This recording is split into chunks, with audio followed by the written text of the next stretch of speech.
Morning, তোমরা সবাই কেমন আছো?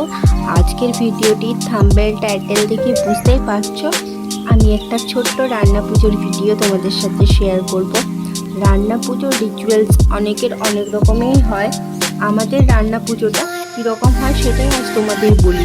আমাদের রান্না পুজোটা ইচ্ছে রান্না পুজোর মতো, যেটা সপ্তাহের যে কোনো একটা দিন ধরেই এই রান্না পুজো করা যায়। আর এই রান্না পুজো মনসা পুজো রিলেটেড, তাই মা মনসার উদ্দেশ্যেই রান্না পুজো করা হয়। আর এই রান্না পুজোতে কিছু জিনিস আছে যেগুলো করতেই হয়, যেমন ওলের বড়া। তোমাদের সাথে আমি শেয়ার করব কী কী করা হয়েছে না হয়েছে। আর আমাদের এখানে বেশিরভাগ মানুষ রান্না পুজো সোম শুক্রবার ধরেই করে, কারণ সোম শুক্রবার আমাদের এখানে হাট বসে, তাই হাটে সমস্ত জিনিস পাওয়া যায় বলে সোম শুক্রবার ধরেই আমাদের এখানে রান্না পুজোটা হয়। রান্না পুজোতে দেওয়ার জন্য সকাল সকাল আমি গাছে যে লঙ্কাগুলো ধরেছিল সেই লঙ্কাগুলো তুলে নিলাম। এতগুলো লঙ্কা হলো। তারপর সকালে আমি সকালের খাবার খেয়ে নিলাম। খাওয়ার পর আজকে একটু আমি বাজারে যাব।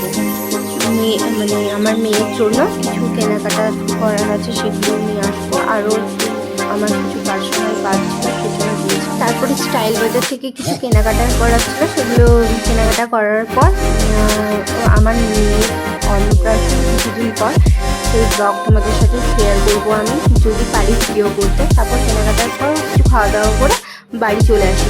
বাড়িতে এসে দেখি আমাদের এখানে মাঠে মেয়েদের দুটো দলে ফুটবল খেলা হচ্ছে, তাই গিয়েছিলাম একটু দেখতে।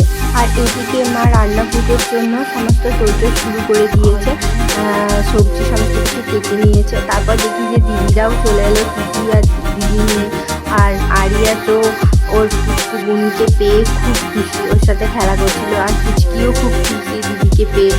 তারপর মা সন্ধ্যাবেলায় সিঙ্গাড়া, জিলাপি আর চপগুলো খেয়ে নিলাম। আর এইদিকে মা রান্না করছিল, পটল ভাজছিল, ভাবলাম তোমাদের সাথে একটু শেয়ার করি। আর রান্না পুজোতে আমাদের রান্না হয়েছিল মাছের টক, আলু ভাজা, পটল ভাজা, করলা ভাজা, তারপর ওলের বড়া, শাক ভাজা, মুসুর ডাল, এইসবই রান্না হয়ে। রান্না পুজোয় আগের দিন রান্না করে পরের দিন খাওয়া হয়। এটাই ছিল আমাদের রান্না পুজোর ভিডিওটি ভালো লেগে থাকে তাহলে চ্যানেলটি সাবস্ক্রাইব করে পাশে থাকবে।